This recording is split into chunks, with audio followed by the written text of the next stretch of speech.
दोस्तों, आपने मूवीज में बहुत सारे ऐसे डॉन देखे होंगे जो बहुत ज्यादा ताकतवर दिखाए जाते हैं, जिन्हें माफिया, डॉन, गैंगस्टर वगैरह वगैरह नामों से संबोधित किया जाता है। साउथ में भी माफिया से रिलेटेड इतनी ज्यादा मूवीज बनाई जाती हैं। तो वही बात करें बॉलीवुड की, तो हमारे बॉलीवुड में भी बहुत सारी ऐसी मूवीज हैं जिनमें कई डॉन की भूमिका प्रमुख होती है।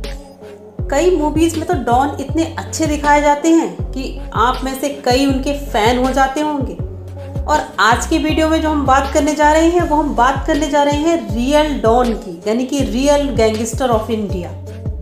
इनके बारे में आपने पहले कभी नहीं सुना होगा, तो वीडियो बहुत ही इंटरेस्टिंग होने जा रही है। वीडियो को पूरा देखिएगा और पहले ही लाइक कर लीजिए, और चैनल पर नए हैं तो प्लीज सब्सक्राइब कर लीजिए। तो दोस्तों, दुनिया के हर देश में बहुत सारे कुख्यात लोग होते हैं। कुख्यात यानी कि जो अपनी बुराइयों के लिए प्रसिद्ध हो।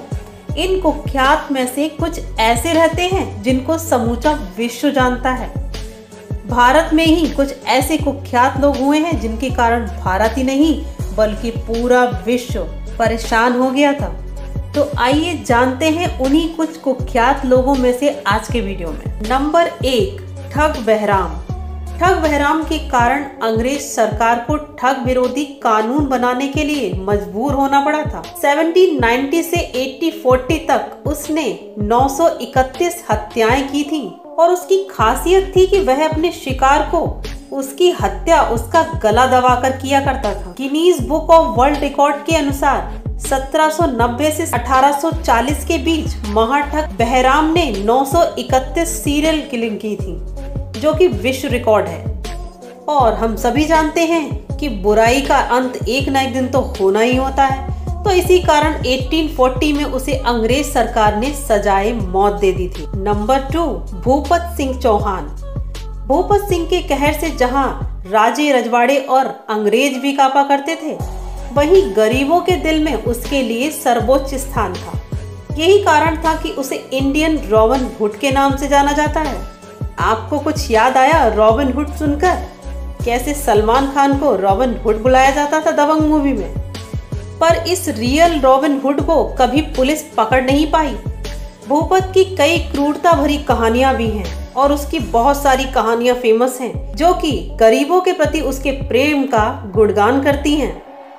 भूपत सिंह ने सैकड़ों बार पुलिस को चकमा दिया, और देश आजाद हो जाने के बाद 1948 में भूपत के कारनामे चरम पर पहुंच गए थे। 60 के दशक में डाकू भूपत सिंह अपने 3 खास साथियों के साथ देश छोड़कर गुजरात के सरहदी रास्ते से कच्छ से पाकिस्तान जा पहुंचा।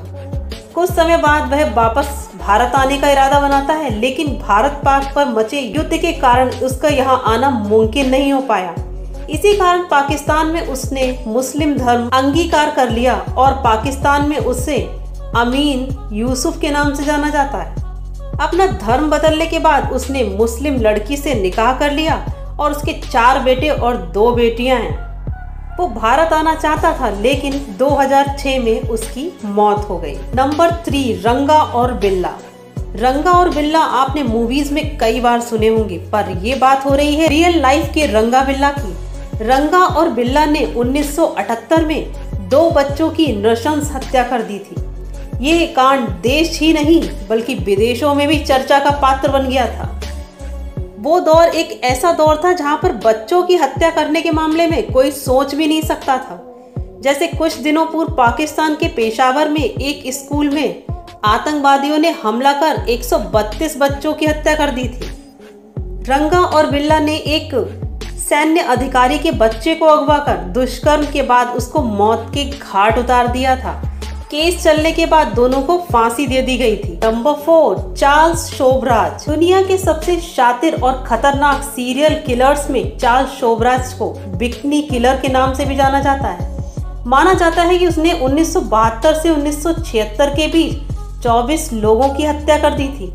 शोभराज काफी चालाक था, इस कारण वो पुलिस को चकमा दे दिया करता था, और वेश बदलने में उसे महारत हासिल थी, जिसके कारण उसने कई देशों का दौरा किया।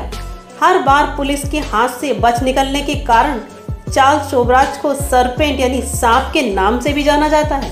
1976 से 1997 के बीच भारतीय जेल में रहा। इसके बाद उसे फ्रांस में बंदी बना लिया गया और 2010 में वो भागकर जब नेपाल गया तो उसे वहां पकड़ लिया गया, जहां कोर्ट ने उसे उम्र कैद की सजा सुना दी। 2008 में नेपाल में सजा काटने के दौरान ही चार्ल्स सोबराज ने अपने से बहुत कम की उम्र की नेपाली युवती निहिता विश्वास के साथ में जेल में ही विवाह कर लिया। हालांकि नेपाल जेल प्रशासन लगातार इस बात से इनकार करता रहा। चार्ल्स के जीवन पर अब तक 4 किताबें लिखी जा चुकी हैं और 3 डॉक्यूमेंट्री भी बन चुकी हैं। Number 5, mister Natwarlal. ठगी का पर्यायवाची नाम है मिस्टर नटवरलाल। नटवरलाल को कोई भी अपने असली नाम यानी मिथिलेश कुमार श्रीवास्तव के नाम से नहीं जानता। इसकी चालाकी और ठगी पर अब तक बहुत सारी किताबें लिखी जा चुकी हैं और एक फिल्म भी बनी थी मिस्टर नटवरलाल, जिसमें अमिताभ बच्चन हीरो थे। के अलावा भी 2 और 2 5, हेरा फेरी और हाल ही में बनी फिल्म राजा नटवरलाल जैसी फिल्में भी उसी के जीवन से प्रेरित होकर बनाई गई हैं। आपको बता दें कि देश के सारे ठग नटवरलाल का नाम बड़ी ही इज्जत के साथ लेते हैं। अब जानते हैं कि आखिर नटवरलाल में ऐसी क्या बात थी कि वो इतना फेमस था। तो नटवरलाल ने ताजमहल, लाल किला, राष्ट्रपति भवन और संसद भवन को वास्तविक जीवन में बेच दिया था। सुनकर चौंक गए ना आप? खुद एक बार नटवरलाल ने भरी अदालत में खुद बोला था कि सर, अपनी बात करने की स्टाइल ही कुछ ऐसी है कि अगर 10 मिनट आप बात करने दें तो आप वही फैसला देंगे जो मैं चाहूँ। नंबर 6, चंबल की घाटी। चंबल की घाटी को कौन नहीं जानता। चंबल की घाटी को बॉलीवुड ने तो बहुत ही ज्यादा फेमस किया है। आप और हम में से ना जाने कितने लोगों ने अब तक डाकुओं से रिलेटेड मूवीज देखी होंगी जिसमें चंबल की घाटी का जिक्र किया जाता है। इस घाटी के पास बहने वाली नदी भी चंबल नदी के नाम से जानी जाती है। यहाँ के फेमस डाकुओं में से डाकू मान सिंह, तहसीलदार सिंह, मोहर सिंह, माधो सिंह विश्व प्रसिद्ध हैं। ये सभी चंबल की घाटी के बीड़ों में छुपकर रहते थे और आज भी यहाँ डाकू रहते हैं। इन सभी नामों के अलावा और कुछ नाम भी हैं, जैसे कि मलखान सिंह, माधो मोहर, माखन सिंह, बाबा मुस्तकीन, फूलन देवी, विक्रम मल्लाह, श्री राम लालाराम और ददुआ जैसे कुख्यात डाकू भी चंबल की घाटी में राज कर चुके हैं। तो दोस्तों, ये थे वो भारत के कुख्यात गैंगस्टर्स जिनके नाम से लोग थर थर कांपते थे। यहाँ तक कि पुलिस भी घबरा जाती थी इनके नाम से।